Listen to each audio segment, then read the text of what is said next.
যেন মরার ওপর খাড়ার ঘা। রাক্ষসে ভূমিকম্পের বন্যার গ্রাসে তুরস্ক। ভেসে যাচ্ছে ভূমিকম্পে ঘর ছাড়াদের আশ্রয় শিবির। মৃত্যুপুরী তুরস্কে আরও মৃত্যু। ভূমিকম্প বিধ্বস্ত তুরস্কে যখন ঘরছাড়া মানুষগুলো ভাবছেন জীবনটা গোছানোর, তখনই বেপরোয়া জলের স্রোত সেই গোছানোটুকু ভাসিয়ে দিল। ভূমিকম্পের রেশ যখন টাটকা, তখন তুরস্কে বাঁধ ভাঙা বন্যা, যে বন্যার গ্রাসে চলে যাচ্ছে দেশের একের পর এক ঘর ছাড়াদের আশ্রয় শিবির। ভেসে যাচ্ছে মানুষ, শিবির থেকে গাড়ি। ভূমিকম্পের পরেই প্রবল বৃষ্টি শুরু হয়েছে তুরস্কে। টানা বৃষ্টির ফলে একটার পর একটা বিপর্যয়ের মুখে দেশটা। বন্যায় ইতিমধ্যেই মৃতের সংখ্যা 10-এর বেশি।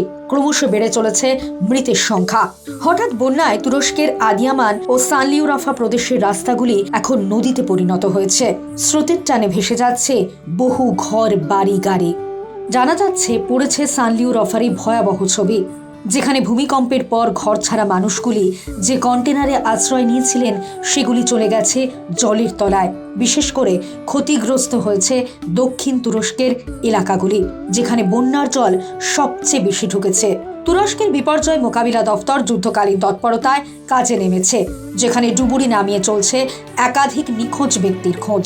উদ্ধার করা হচ্ছে মৃতদেহ। প্রবল জলস্রোতে ভেঙে পড়েছে সড়ক। দক্ষিণ তুরস্কের বিভিন্ন হাইওয়ে জলের স্রোতে ভেঙে গেছে।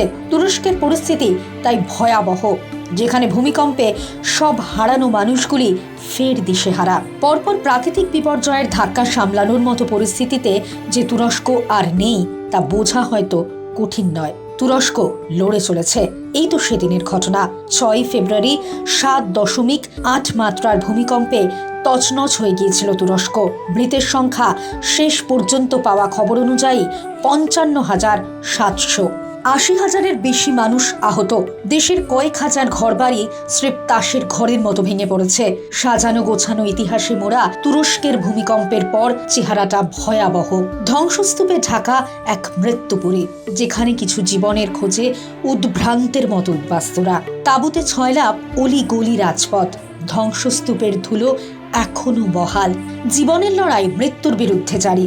যখন ক্রমশ সেই লড়াইয়ে অভ্যস্ত হচ্ছেন তুরস্কের মানুষ, তখনই বাঁধ ভাঙা বন্যার জলে সেই লড়াইটুকুও মুখ থুবড়ে পড়ল।